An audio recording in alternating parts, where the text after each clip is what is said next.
주의 말씀이 흥왕하다. 주의 말씀이 흥왕하다라는 말씀으로 하나님 말씀 증거하도록 하겠습니다. 이 사도행전에서 주의 말씀이 흥왕하다라는 것은 사도행전 전체의 중심 주제이기도 합니다. 여기서 주의 말씀이 흥왕하다라고 말할 때 이 앞에 우리는 하나를 덧붙이는 것이 이제 사도행전 전체의 중심 주제로 명확한 표현인데, 주의 말씀이 성령의 인도를 따라 흥왕하다라는 겁니다. 사도행전은 성령의 행사, 성령께서 역사하시는 그 모습들을 담아낸 것이고, 그래서 하나님의 능력 안에서 주의 말씀이 흥왕하는데, 주의 말씀이 흥왕할 때는 반드시 성령의 역사가 있어야 합니다. 우리도 제가 누차 말씀드리지만 성령의 능력 없이 말씀을 깨달을 자가 없고, 성령의 능력 없이 말씀대로 순종할 수 있는 자가 없습니다. 그래서 우리는 예수 그리스도로 구원받은 성도들, 예수 그리스도와 연합되었다라고 말하는 것도 성령으로 인하여서 그리스도와 연합되고, 성령의 인도를 따라서 말씀이 깨달아질 뿐만 아니라 믿어지는 모든 과정이 내 안에 함께 있는 보혜사 성령의 인도를 따라서 되는 겁니다. 그래서 사실 성령이 우리 안에 있다라는 것은 제가 여러 번 강조드렸죠. 이것은 순차적인 의도가 아니라, 순차적인 내용이 아니라 이것은 동시적인 겁니다. 내가 예수 그리스도를 믿는 것과 믿어서 성령이 오는 것, 사실상 우리가 논리적으로는 믿으면 성령을 보내준다라고 말씀하시지만 이것은 동시적인 사건이기 때문에 하나님께서 우리 안에 믿는 믿음을 주시는 것과 성령이 함께 하시는 것에 대한 부분이 언제나 동시적이고, 그 성령이 내 안에 계신다라는 것은 그러면 언제 결정되느냐에 대한 부분은 내가 믿을 때라기보다는 철저하게 하나님의 선택, 하나님께서 미리 정해놓으신 그때가 분명함을 우리는 믿어야 합니다. 그래서 하나님께서는 창세전에 이미 우리를 택하셨다라고 말합니다. 그래서 사람은 스스로 자랑할 것이 없는 게, 내가 믿어서 성령이 온 것이거나 나의 행위의 어떤 가치가 그것에 힘을 불러일으키고, 혹은 내가 그럴 만한 사람이었기 때문에 이 말씀을 깨달아서 그 말씀에 있는 내용을 내가 행한 것이지라는 자기 의의를 어느 순간에도 집어넣을 수가 없다라는 거예요. 그래서 주의 말씀이 성령을 통해서 흥왕하는 것이지, 주의 말씀이 흥왕하는데 사도 바울이 설교를 잘했기 때문에, 혹은 사도 바울과 그 제자들이 정말 헌신하는 모습 속에 있었기 때문에 라고 평가하는 것은 결코 정답이 아닙니다. 완전히 틀린 말이에요. 그래서 우리는 사도행전이라고 말하지만 사도들이 행한 능력으로 인해서 교회가 세워진 것이 아니라 하나님께서 성령의 인도를 따라 사도들을 사용하신, 하나님의 능력으로 사도들을 그 도구로서 사용하셨다라고 보는 것을 우리는 믿어야 돼요. 그래서 우리 자신이 세례 요한이 말한 것처럼 자기는 외치는 자의 소리에 불과한 겁니다. 우리 자신에게서 그러면 인격적인 부분은 없나요? 라고 말할 수 없죠. 우리는 인격체예요. 하지만 우리의 인격적인 요소를 가지고도 우리는 죄악 가운데 빠져서 그 죄의 문제를 해결할 능력이 없다는 겁니다. 그래서 그 죄의 문제를 해결하는 부분까지 하나님께서 우리와 함께 해주셨고, 그 죄의 문제의 해결을 통한 영원한 영생의 모든 과정 속에서 하나님이 우리와 함께 하실 때에만 내가 참된 하나님의 피조물로서 하나님이 보시기에 합당한 모습으로 살아갈 수 있는 거예요.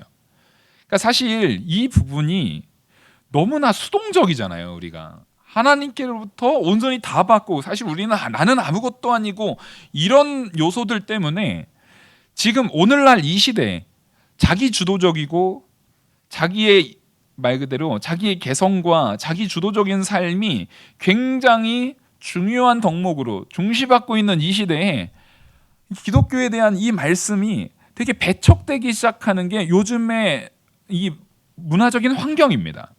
하지만 그렇다고 해서 우리가 이 말씀의 가치를 절대로 바꿔서는 안 돼요. 그들이 요즘 시대적으로 그들이 받아들일 수 없는 것, 그들이 요즘 시대적으로 요즘 같은 시대는 그렇게 너무 하나님이 다 했다, 하나님이 주권, 하나님의 능력, 그러면 나 사람은 아무것도 아닌 존재인 것처럼 말하면 사람들이 싫어한다 라고 생각할 수 있어요. 근데 성경은요, 우리는 어떻게 받아들여야 되냐면, 그래서 그게 뭐 어쩌라고 이렇게 받아들이셔야 돼요. 진심으로요. 왜냐하면 성경 말씀은 사람을 위해서, 사람을 설득하기 위해서 사람에게 호응받기 위한 말로서 그들을 설득하기 위한 내용이 아닙니다. 진짜를 제시해 주는 거예요.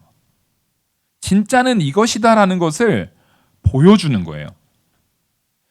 과거에 로마 시대에 이런 일이 있었어요. 로마 시대에 사람들이 되게 일찍 죽은, 특히 왕족이라든가 귀족들이 굉장히 일찍 죽었거든요. 일찍 죽었던 이유 중에 하나가 뭐 사람들이 일단 그 로마 시대에 이 관수로 이제 상하수도가 굉장히 발전돼 있었는데 그 상수도 수로가 납으로 돼 있었습니다. 왜냐하면 이게 납이 녹는 온도가 낮으니까, 그리고 또 굳혔을 때 이게 모양을 만들기가 쉬우니까 그것을 만들기 쉽게 하려고 납으로 그걸 만들었어요. 그래서 사람들이 당연히 그 상수도가 있는 데는 되게 귀족들, 왕족들이 주로 사용했을 거 아닙니까? 가난할수록 오히려 오래 살았어요. 그래서 상수도가 있는 곳에서 납중독자들이 대부분 납중독이 이제 걸려서 죽게 된 거예요. 근데 이것보다 더한 게 있었습니다. 특히 이 왕족이라든가 아주 고위직 귀족들로 가게 되면은요, 더 일찍 죽었어요. 납중독보다도 더한 것이 많이 발견됐는데 그게 수은 중독입니다. 수은 중독. 왜냐면 수은이 굉장히 이게 뭐랄까 청명한 은색에다가 물처럼 또로록 한데 금속이고 그러니까 굉장히 신비로웠던 거예요. 그래서 이걸 먹으면은 되게 그런 신비로운 그런 능력이 있는 좋은 약이라는 그런 말도 안 되는 거짓된 내용들이 퍼졌어요. 그래서 수은을 많이 먹었습니다. 이게 너무 비쌌던 거예요. 그러니까 굉장히 비싼 수은을 굉장히 비싼 가격에 사서 그걸 먹었어요. 그러니 살 수 있습니까? 수은이? 그러니까 수은 중독으로 또 많이 죽었습니다. 그러니까 돈 많다고 중요한 게 아니라 지혜가 있어야 되는 거예요. 그러니까 얼마나 미련한, 지금 들어보면 이게 얼마나 미련해요. 그죠? 돈은 돈대로 쓰고 몸에 나쁜 것만 먹은 거예요. 근데 그 상황에 우리가 그 수은 먹으면 죽습니다. 수은 먹으면 안 됩니다. 그거를 왜 그 비싼 돈 주고 수은 살 필요도 없고 수은 먹으면 죽습니다라고 말할 때 그 사람들은 수은에 대한 이해가 없잖아요. 그 시대에 그 환경에 있는 사람들은 수은에 대한 이해가 없기 때문에 그 말을 곧이곧대로 듣지 않아요. 모르는 거예요. 우리는 하나님의 말씀 앞에서 무엇을 굉장히 깊이 있게 생각을 해야 되냐면, 하나님 앞에 내가 이 말씀으로 바로 선다. 오직 하나님의 말씀으로만, 나는 아무것도 아니고 전적 무능하고 부패하고 더러운 죄인이다라는 것을 세상 사람들이 왜 사람의 인격적인 요소를 그렇게 무시하고 그렇게 하는가라고 말했을 때 그들에게 그것을 설득하는 과정이 아니라니까요. 선포하는 과정이에요. 그들이 수은은 몸에 좋아. 수은은 신비로운 거야. 납은 상수관을 통해서 얼마나 혜택이 있고 좋은 건데 라고 말해봤자 우리는 그들의 무지를 향해서 선언해야 되는 겁니다. 납으로 그런 거 하면 납 중독됩니다. 수은 먹으면 죽습니다. 라고 우리는 선언해야 되는 거예요. 그렇게 선언할 때 그들은 뭐라고 하겠어요? 저거 거렁뱅이, 돈 없는 거렁뱅이가 이게 얼마나 좋은 건지도 모르고 저런 말도 안 되는 소리 하는데 네가 뭔데 그런 소리 해? 라고 말할 수 있어요. 아랑곳하지 마셔야 돼요. 우리는 그들과 어느 중간쯤에서 절충안을 맺으려고 말씀 가운데 서는 게 아닙니다. 옳은 것은 옳은 것이고 틀린 것은 틀린 거예요. 옳다 아니라 해야 되는 것이지, 우리는 절대 어떤 중간 어딘가에서 그들과의 타협점을 갖는 게 아니에요. 그래서 하나님의 말씀을 증거할 때 그 말씀의 흥왕함은 철저하게 하나님의 말씀에 달려 있고, 그 말씀이 깨달아지고 그 말씀이 우리 안에 순종되고 적용될 수 있는 모든 능력은 철저하게 성령에 의해서 된다. 그래서 오늘 이 사건은요, 철저하게 하나님께서 예수 그리스도의 이름으로 이뤄놓으신 그 모든 역사가 이 사도행전에서 나타나는 흥왕의 역사, 하나님의 말씀의 흥왕의 역사의 본질임을 지금 오늘 사건을 통해서 보여주는 겁니다. 그래서 사도행전 전체의 주제가 뭐라고요? 성령의 역사예요. 근데 그 성령의 역사는 주의 말씀이 성령을 통해서 흥왕한다는 겁니다. 이걸 좀 잘 기억하시면서 먼저 1절부터 보시면, 우리가 앞서 아볼로에 대해서 이야기를 했습니다. 그래서 아볼로가 고린도에 있고, 아볼로를 고린도로 보내서 아볼로가 이제 고린도에서 사역하고 있을 때에 바울은 그 고린도에서부터 이제 고린도가 있고요. 고린도에서 배 타고 가면은 바로 이 지중해를 건너서 이렇게 바로 가면은 바로 여기가 에베소예요. 근데 육로로 가게 되면은 위로 이렇게 삥 돌아서 가야 돼요. 이렇게 가면 에베소인데 위로 가려면 여기는 바다니까, 여기가 바다니까 위로 삥 돌아서 돌아가야 돼요. 근데 그 돌아가는 길 자체가 그동안에 사도 바울이 왔던 이 전도의 여정이었어요. 그 여정을 우리가 고린도에서 배웠던 것처럼 다시 하나하나 되짚어 가면서 다시 그들을 돌아보면서 에베소로 간 겁니다. 에베소에 가서 3년의 사역을 하는 거예요. 지금 오늘 이 사도행전이 에베소에서 3년 동안 사역하는데, 그 3년의 사역 속에서 있었던 일 중에 특별히 이 3년이라는 긴 시간 동안 있었던 모든 사역을 나열한 게 아니라, 그 중에서도 그 3년에 있었던 그 중에서도 특히 그 영적 전투, 에베소 안에서 일어났던 그런 영적 전투에 대한 부분과, 그리고 에베소에서 일어났던 그 마술, 사실상 그때 당시에 마술과 이 술객들에 의해서 나타나는 것들은 굉장히 대중적인 거였습니다. 대중적이라는 게 모든 사람이 다 한다는 게 아니라 사람들이 그것을 굉장히 요즘 연예인 보듯이 굉장히 위대한 사람으로 대했던 거예요. 대중문화를 우리가 요즘에 굉장히 고비용으로 대중문화를 우리가 누리잖아요. 그런 것처럼 이 마술에 대한 부분이 굉장히 추앙받는, 굉장히 고비용이 드는 그런 부류의 사람들이었습니다. 일종의 막 스타와 같은 사람들이에요. 그래서 그 마술사들의 그런 거짓된 마술에 대한 부분을 예수 그리스도의 복음이 이겨버리는 역사를 이제 보여주고 있는 겁니다. 특별히 오늘 그 말씀을 보는데, 여기에서 복음의 승리, 다른 게 아니라 주의 말씀이 흥황한다고 했잖아요. 그 주의 말씀이 곧 복음이죠. 복음의 승리를 이야기하고 있는 겁니다. 그래서 2절 보시면, 이르되 너희가 믿을 때에 성령을 받았느냐?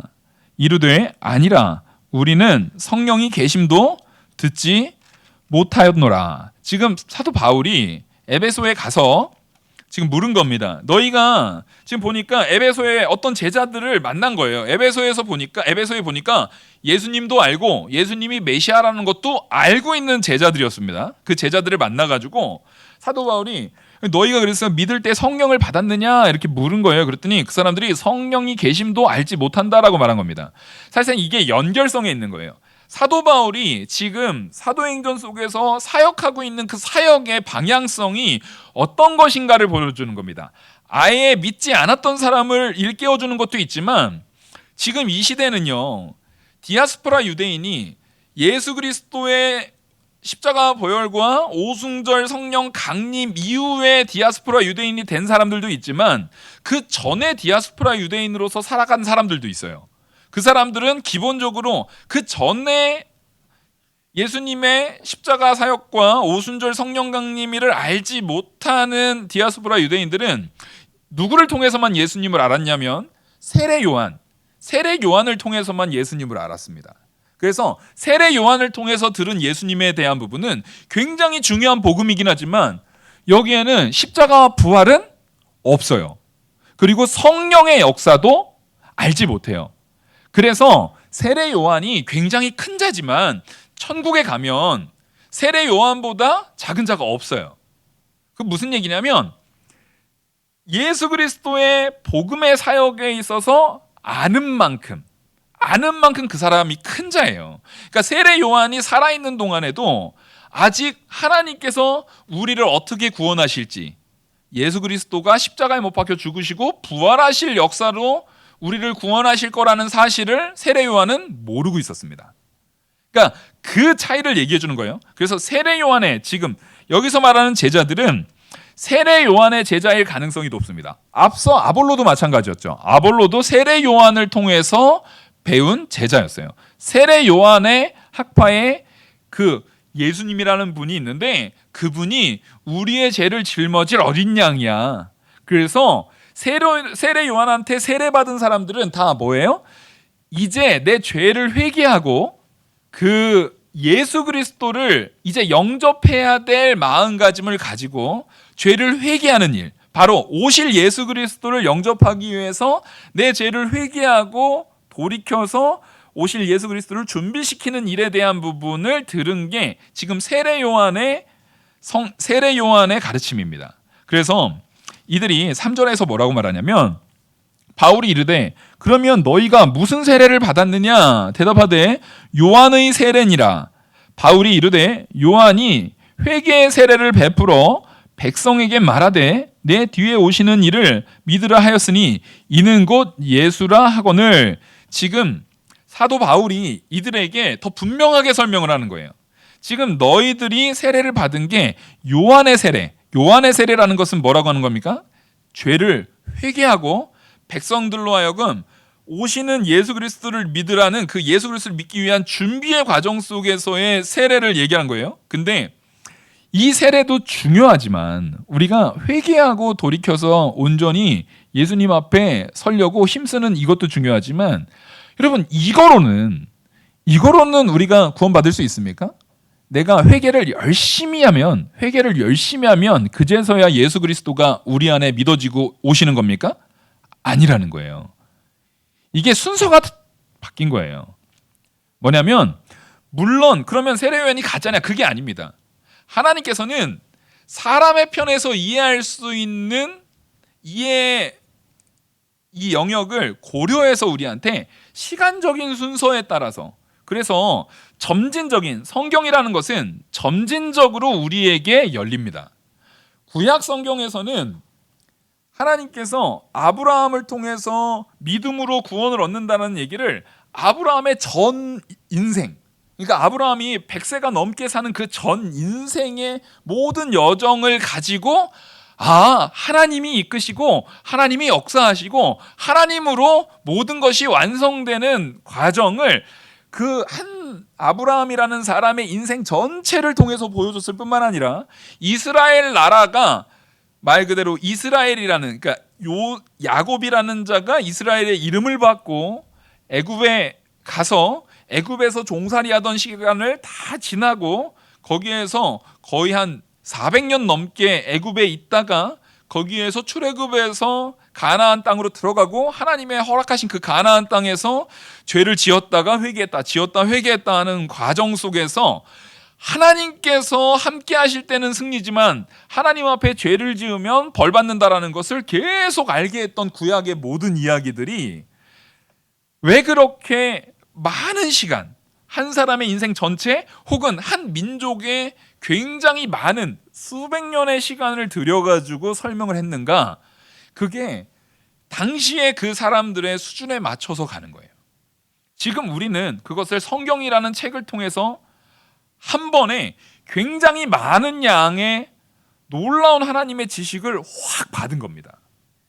그래서 사실은 그런 얘기를 많이 들었어요. 야, 교회 다니는 사람들은 뭘 그렇게 매 주일날 가가지고 매 주일날 그 성경 설교를 매 주일 듣냐?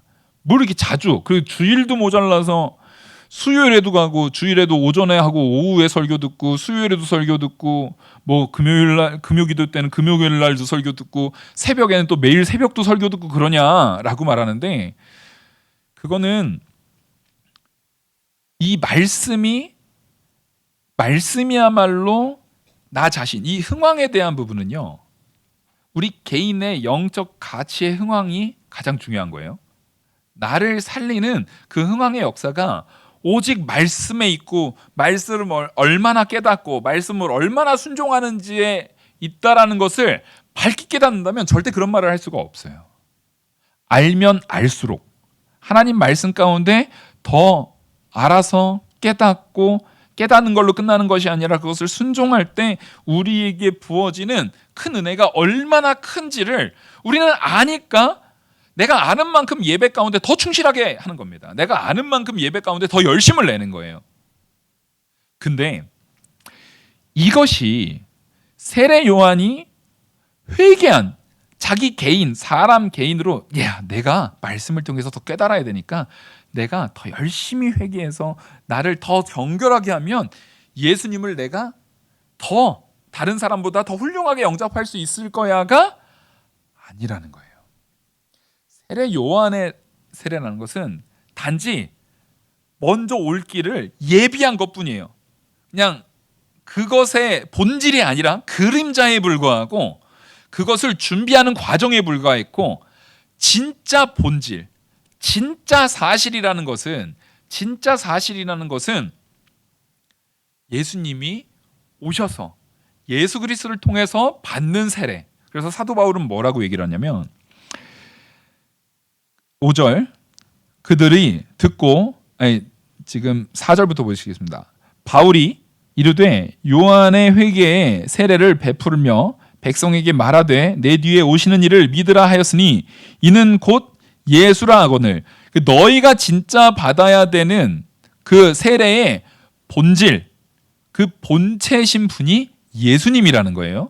그래서 그걸 알려주면서 그들이 듣고 그 예수의 이름으로 세례를 받으니 바울이 그들에게 안수함에 성령이 그들에게 임하심으로 방언도 하고 예언도 하니라. 이게 지금 되게 순차적인, 그 순서적인 것 같잖아요.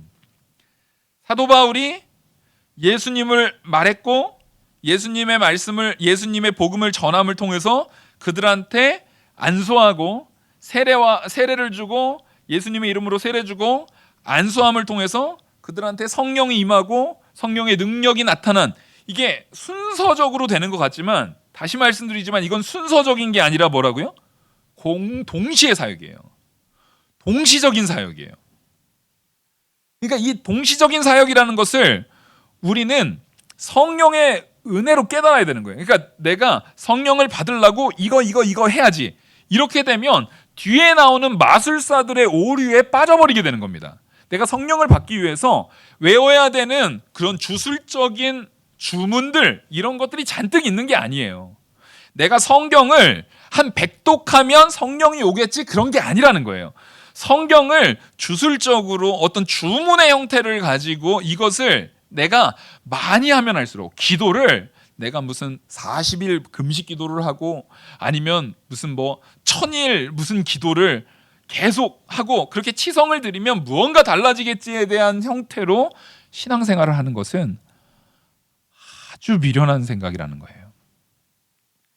우리는 오히려 성령께서 우리 안에 역사했기 때문에 세례 요한이 그 사역을 감당한 겁니다.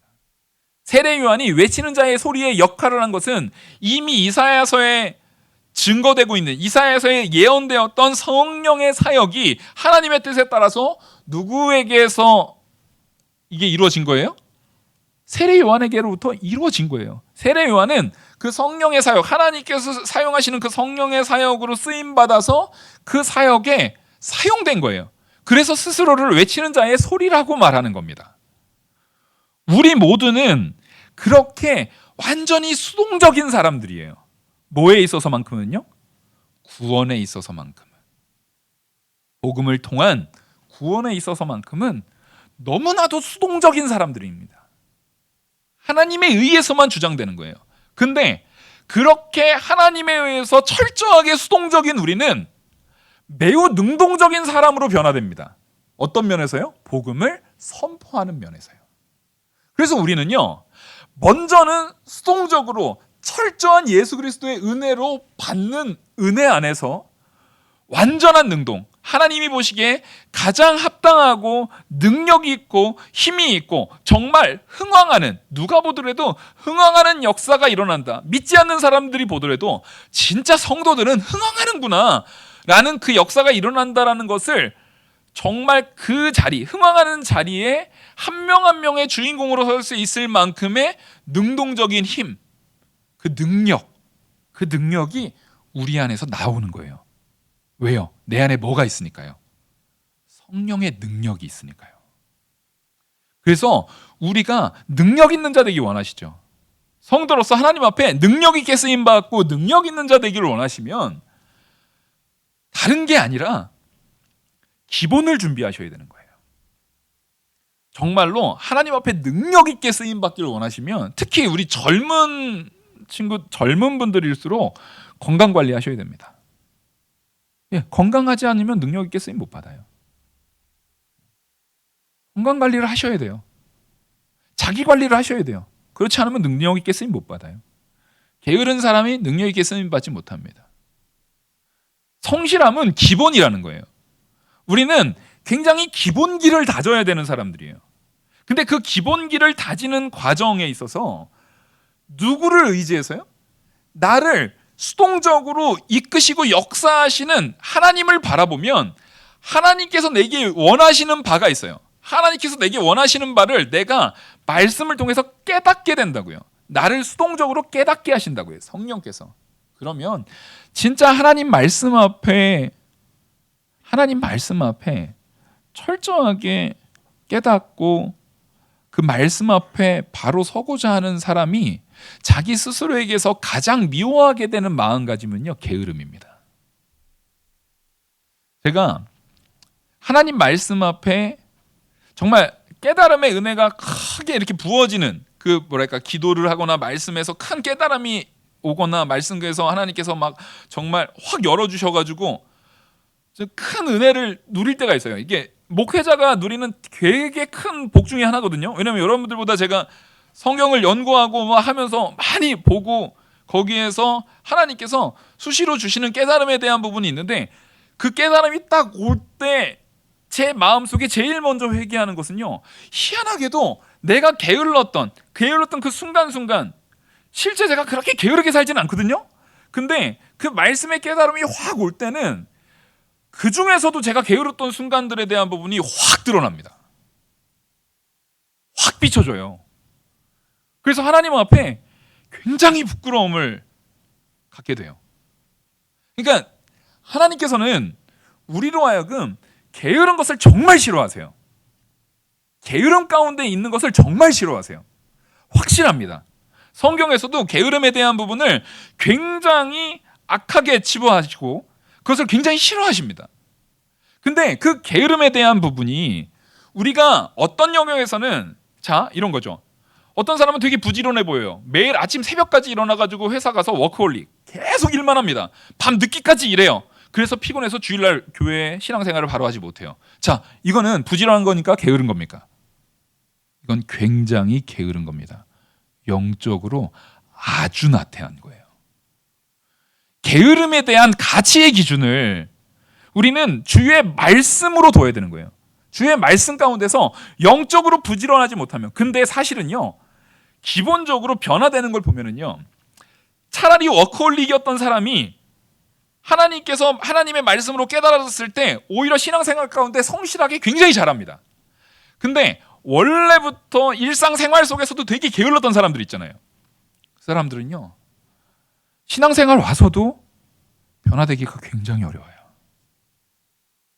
이게 무슨 얘기냐면 우리의 육신적인 가치, 하다못해 내가 평소에 마음이 있었어도 전도를 하려고 해도 평소에 몸 관리를 안 해가지고 체력이 없으면 전도 한 30분 하면 힘든 거예요. 찬양을 하고 싶어도요, 여러분 성가대 하는 거 쉽지 않아요. 찬양 연습하고 막 하는 거, 특히 마스크까지 쓰고 하는 거 쉽지 않아요. 그것도 준비가 되어 있어야 되는 거예요. 호흡하고 정말 이 연습하고 이런 것들이 준비가 되어 있어야 되는 것처럼 우리의 태도 역시도 언제나 준비가 되어져 있어야 됩니다. 그래서 하나님께서는 우리한테 자꾸만 눈에 보이는 인간적인 요소 속에서 성실하라고 하고 게으르지 말라고 그러고 나태하지 말라고 그러고 또 교만하지 말라고 그러고 겸손하라고 그러고 이런 말 그대로 실체적인 행동에서 나타날 수 있는 실체적인 요소들을 계속 명령하시잖아요. 그 명령할 때 내가 마음으로는 중심으로는 그렇지 못할지라도 일단 행동으로는 그렇게 하라라고 명령하십니까 안 하십니까? 명령하시거든요. 변화되고 나서가 하라는 것이 아니라 그것을 하라는 거예요. 행하라는 거예요. 왜요? 그게 바로 우리의 육신, 연약한 육신에 대한 부분을 먼저 준비시키는 거예요. 변화라는 거는요, 하다못해 군대에서 정말 훌륭한 군인으로 딱 세우려고 할 때 정신교육을 많이 시켜야 될 것 같잖아요. 정신무장을 시켜야 될 것 같으니까 정신무장을 많이 시켜야 될 것 같은데, 제가 이제 신교대 조교하면서 이제 훈련병들이 오잖아요.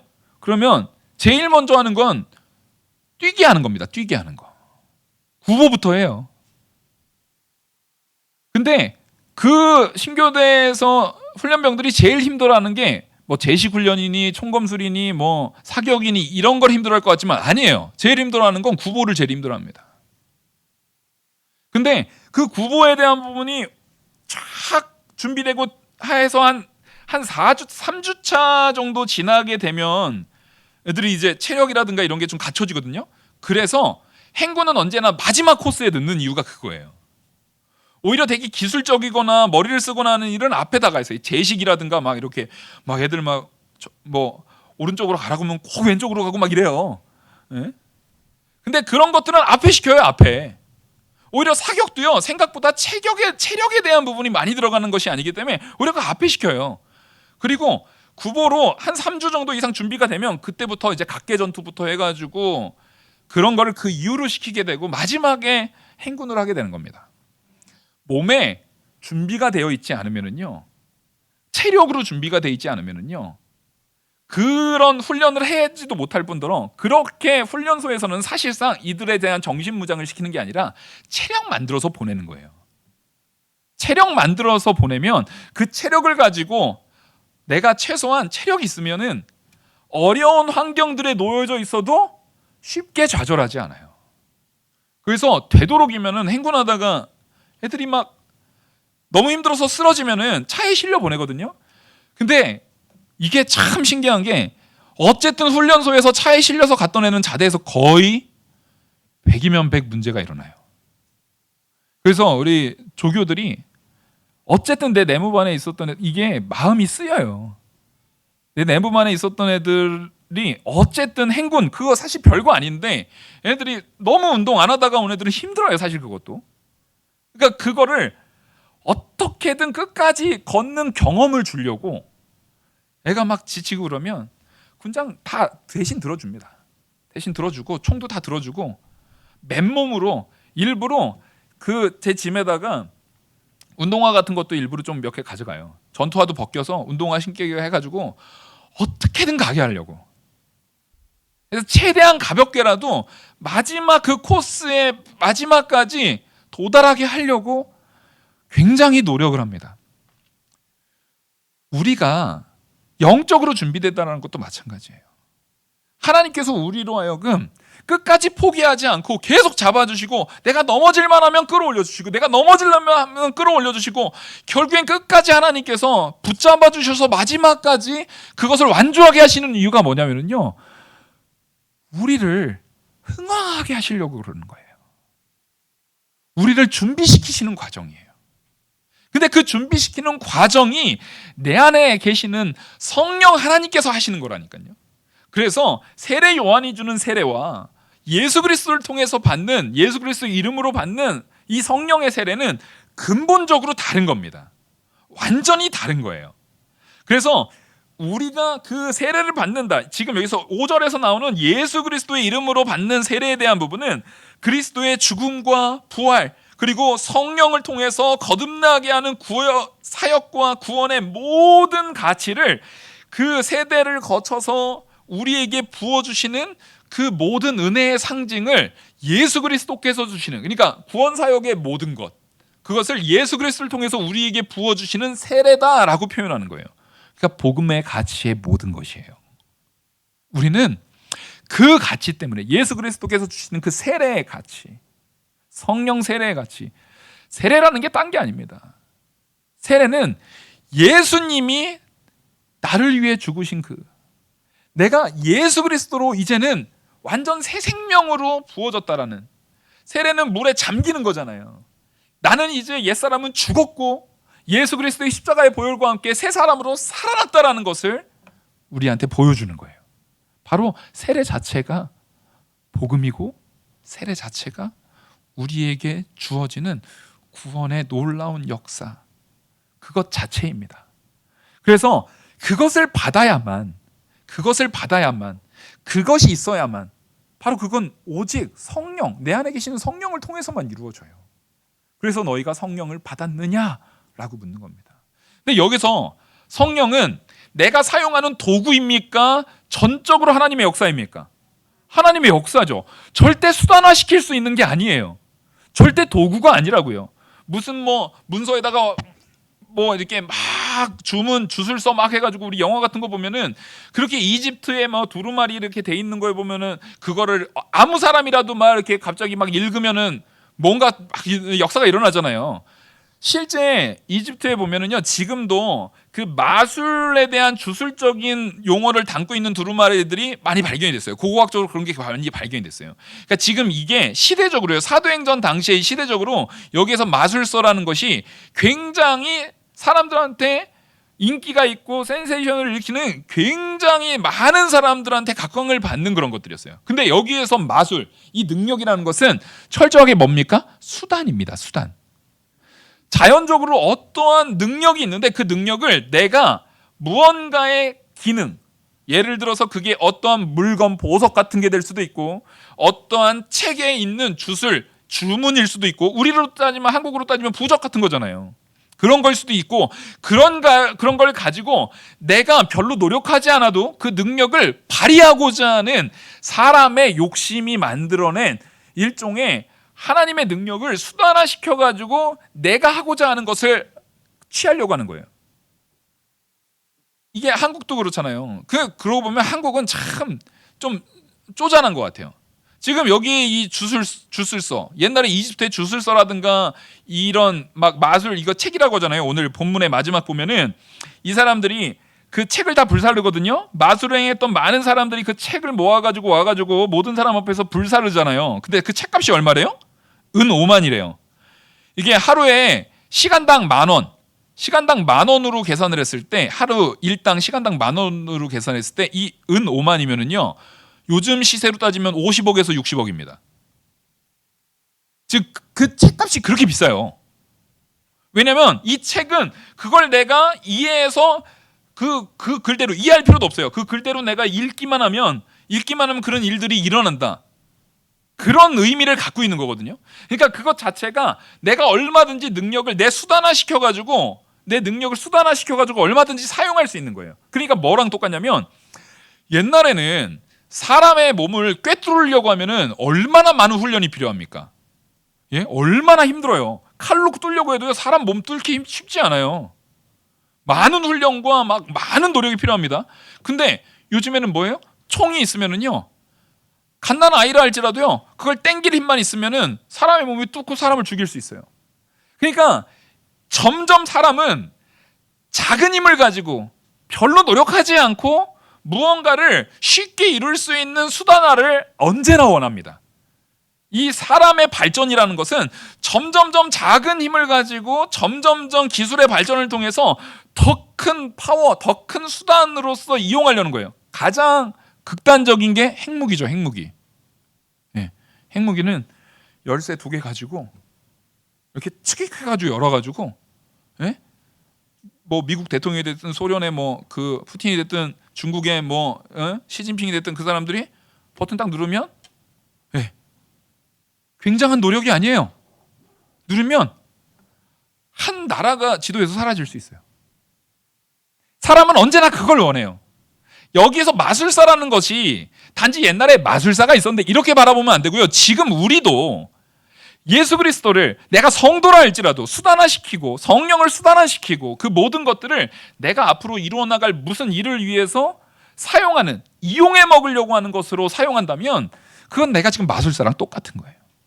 그래서 이 본문에서 말하는 것처럼 이 사도 바울이 그들한테 회당에 가가지고 말씀을 막 전했습니다. 말씀 막 전하고 그랬는데 거기서 사람들이 듣는 사람도 있었지만 여전히 언제나 다녔던 것처럼 또 비방하면서 사도 바울을 내쫓았단 말이에요. 그래서 사도 바울이 나와서 두란노 서원이라는 데서 말씀을 거의 2년이라는 시간 동안 계속 말씀을 전합니다. 그 두란노 서원에는 여러 많은 철학자들과 이런 당시의 학문적인 사람들이 서로 교류하는 장이에요. 근데 두란노 서원은 아무나 쓸 수는 없었어요. 두란노 서원의 그것을 담당하고 있는 그 사람이 지적으로 인정될 만한 사람만 세웠던 겁니다. 여기는 아무나 쓸 수는 있었던 건 아니에요. 그러니까 사도 바울이 얼마나 지적으로 사람들한테 존중받고 인정받을 만한 그런 사람이었는지를 보여주는 단적인 예예요. 근데 여기서 두란노 서원에서 사도 바울이 막 얘기를 할 때 두 해 동안 이 얘기를 두 해 동안 말씀을 증거했는데 거기에서 11절 보시면 하나님이 바울의 손으로 놀라운 능력을 행하게 하시니, 자, 여기서 우리가 잘 알아야 되는 게 사도 바울이 한 것은 능력을 행하려고 주문을 외운다거나 했던 것이 아니라 두란노 서원에서 뭐 한 거예요? 회당에서 뭐 한 거예요? 말씀 증거했습니다. 말씀 증거했더니 사도 바울을 통해서 놀라운 능력이 행해져요. 심지어 사람들이 사도 바울의 몸에 있는 손수건이나 앞치마 가져다가 병든 사람한테 얹기만 하면 병이 고쳐요. 이거 어디서 많이 본 것 같죠? 혈루병 든 여인이 예수님의 옷자락만 만졌더니 나아요. 베드로가 이제 오순절 성령 강림 이후에 베드로가 지나가다가 베드로의 그림자에만 덮여줘도 그 사람이 병이 나아요. 예, 이런 역사가 누구한테 있는 거냐는 거예요. 하나님의 말씀을 맡은 자, 하나님의 말씀이 증거되는 그 자리에 하나님의 필요에 따라서. 근데 이후에 사도행전에 나타나는 모든 사도들이 이 능력을 다 행했습니까? 아니에요. 하나님이 하나님의 필요에 따라서 될 때가 있고 안 될 때가 있게 하신 거예요. 그러면 이거는 만약에 주술적으로 기능적으로 따지면 불량품이 아닌 이상은 하나님께서 불량품을 주실 리가 없잖아요. 불량품이 아닌 이상은 이게 정확하게 작동이 되는 거면 총을 어린애가 장전해가지고 쏘든 아니면 그 군사훈련을 잘 받은 아주 무슨 유명한 군인이 쏘든 그게 나가가지고 총알이 나가는 거는 기능은 똑같아요, 안 똑같아요? 그게 사람이 맞으면 죽는 것도 똑같습니까, 안 똑같습니까? 똑같습니다. 근데 성령의 역사는요, 그런 기능적인 것, 그런 말 그대로 주술 같은 혹은 과학 문명에 의한 기능적인 수단적인 내용이 아니라 하나님께서 하나님의 뜻에 따라서 그때그때 역사하시는 하나님의 주권적인 역사라는 거예요. 그래서 우리는 이 본문을 단지 마술사를 했었는데 하나님께서 뭐 마술사를 아주 다 그거 가짜인 것을 드러내고 했다라는 것보다 우리가 이 말씀을 통해서 내가 정말 하나님에 대해서 수단화시키고 있지 않은지에 대한 부분을 깊이 돌아보셔야 됩니다. 어떤 경우에서도 하나님의 말씀이 나를 통해서 수단화되어서는 안 돼요. 왜냐하면 지금 이 시대는요, 사람이 쉬운 힘을 가지고 작은 힘을 가지고 어떠한 놀라운 결과를 원하는 것이 선인, 그것이 아주 합당한 시대가 돼버렸어요. 그래서 누군가한테 의지하는 것보다 내가 어떤 기능적인 것으로 확 하는 게 그 사람한테 아우 저 사람 능력 있네. 능력 있네가 노력한 만큼의 능력을 얘기하는 게 아니라 야 쟤는 별거 하지도 않은 것 같은데 결과가 저렇게 좋네. 능력 있네. 여러분 이거 옳지 않아요. 하나님 앞에서 철저하게 나는 죄인이고 하나님이 나를 주장한다라는 것을 바로 붙들어야 돼요. 그렇게 하지 않으면 내가 하나님을 자꾸 수단화시켜서 사용하게 되면 바로 여기서 나오는 의자들 바로 누굽니까? 14절부터 보시면 유대의 한 제사장 스게와의 아들 스게와와 7 아들도 이 일을 행했어요. 무슨 일을 했냐면 앞에 악기 들린 사람한테 시험 삼아서 유대인들이 어떤 마술을 하는 유대인들이 악기 들린 사람한테 시험 삼아가지고 주 예수의 이름을 불러 말하되 내가 바울이 전파하는 예수를 의지하여 너희에게 명하노라 이런 이 귀신 내어쫓는 이게 원래 마술사들이 하던 거거든요. 주술적인 거 주문 외워가지고 내쫓는 이거를 이 사도 바울이 그 옷까지만 손수건만 앞치마만 갖다가 얹어도 막 병이 고쳐지고 사람들이 귀신이 내어 쫓겨지고 막 이러니까 야 저게 이거 마술책보다 저게 더 효과 있는 것 같은데? 자, 여기에서는 믿음인 거예요? 효과를 따진 수단인 거예요? 수단인 거죠. 저게 더 효과 있어 보이는 거예요. 내가 먹던 약보다 이 약이 더 효과 있는 거예요. 아니 그 효과를 찾아가지고 이 사람이 갔던 거예요. 그 대표적인 예로 지금 유대의 한 제사장, 이 제사장이 진짜 제사장의 후예일 수도 있고 아니면 아예 그냥 이교의 제사장일 수도 있고 가짜 유대의 제사장일 수도 있어요. 여기서는 그냥 제사장이라고 나오니까 그건 모르겠지만 그 제사장의 아들 7 아들이 있는데 스게와와 그 7 아들이 있는데 이들도 똑같이 한 겁니다. 악기가 이들이 그렇게 딱 했더니 악기가 대답하여 이르되 내가 예수도 알고 바울도 알거니와 너희는 누구냐 하며 악기 들린 사람이 그들에게 뛰어올라 눌러 이기니 그들이 상하여 벗은 몸으로 그 집에서 도망하는지라. 자, 이 사건 그러니까 하나님의 역사는 사람이 수단화시켜서 그것을 기능화시켜서 이용할 수가 없어요. 이걸 절대로 그래서 무슨 뭐 방언 받으면은 뭐 된다, 뭐 받으면은 뭐 된다, 안수 받으면 뭐 된다. 여기서도 보면 앞에서 안수를 했더니 성령이 임했고 이랬잖아요. 그러니까 자꾸만 안수를 받으면 성령이 임한다. 아니에요.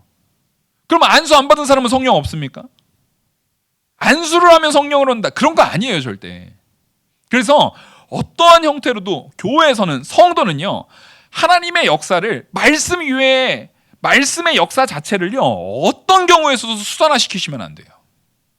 어떤 경우에도 그거를 수단화시키거나 무슨 기능화시키거나 그것을 일종의 무슨 주술화시켜가지고 그래서 사실 이것도 물론 안 하는 것보단 나을 수는 있는데 가끔 제가 어렸을 때 제가 가위를 많이 눌렸어요. 가위를 진짜 많이 눌려가지고 제가 참 되게 심신이 미약한 사람이었습니다.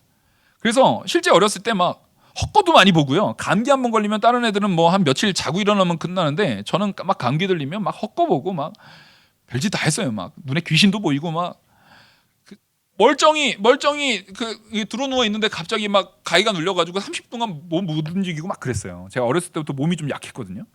그래서 제가 너무 힘들어가지고 당시에 그 이제 교회에 어떤 집사님 선생님한테 물어봤어요. 어떻게 하면 좋을까요? 어떻게 하면 좋을까 했더니 그러면 주기도문 외우고 사탄아 물러가라 막 하면 나아질 거라는 거예요. 근데 사실 그분도 그거 알고 한 거예요? 모르고 한 거예요? 잘 모르고 하신 거예요. 지금 생각해보면 그분이 나이가 그때 20대 초반이에요. 근데 실제 그걸 통해서 제가 했는데 나아졌습니다. 나아졌어요. 막 주기도문도 외우고 막 사탄아 물러가라 했더니 진짜 나아지더라고요. 예? 근데 어느 땐 또 안 나아져요. 이게 무슨 얘기냐면 예수님이 내가 지금 아픈 것이 예수님을 수단화시켜가지고 주기도문 하면 주기도문을 주술처럼 외우면 나아지는 거예요? 나사렛 주 예수 그리스도의 이름으로 명하노니 사탄아 물러가라 하면은 그 말 때문에 그 주술 때문에 물러가는 거예요? 아니라는 거예요. 우리는 절대 어느 경우에도 수단화시켜서는 안 돼요. 단지 그분이 저한테 얘기한 것은 이런 의도죠. 그 순간에 두려워하지 말고 두려워도 누구 의지하라고요? 예수님 의지하라는 거죠. 근데 예수님 의지하는 것을 그분은 자기가 아는 안에서 또 예수님을 의지해서 주기도문 외워보고 나사렛 예수 그리스도의 이름으로 사탄아 물러가라 그렇게 한번 예수님 의지해서 말해보라고 자기가 아는 안에서 최대한의 사랑의 마음으로 알려주신 게 맞아요. 근데 그 내용 자체가 악한 게 아닙니다. 사랑의 마음을 담아서 한 거고 정말 저를 걱정해서 하신 거예요. 저를 정말 사랑하셨던 분이었거든요. 그게 우리 매형이에요. 네.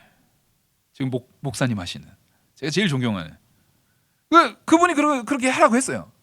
근데 그걸 통해서 그게 수단화시키고 예수님의 이름으로를 주술화시켜서 하라는 얘기가 아니죠. 예수님만 의지하라는 겁니다. 지금 이들이 이걸 주술화시키고 있어요. 수단화시키고 있어요. 이것을 바로 잡아야 되는 겁니다. 그래서 하나님께서는 이 사건을 통해서 어떠한 경우에서도 예수님의 이름을 주술화시키고 수단화시키는 것을 절대 허락하시지 않음을 보여주고 하나님의 역사는 철저하게 주의 말씀이 흥황하는 역사. 그 사이에 뭐가 들어간다고요? 주의 말씀이 성령의 능력으로 흥황하는 하나님의 유일하신 사역, 오직 하나님의 주권적인 사역임을 오늘 이 말씀 속에서 우리에게 증거하고 있는 겁니다. 그래서 사람들이 그걸 경험하니까, 그걸 경험하고 진짜를 알게 되니까, 진짜를 경험하니까 그동안에 귀하게 생각했던 마술책 어떻게 하는 겁니까? 그 요즘으로 따지면 50억이나 되는 걸 다 팔아버리는 거예요. 다 태워버려. 팔지도 않아요. 태워버리는 거예요.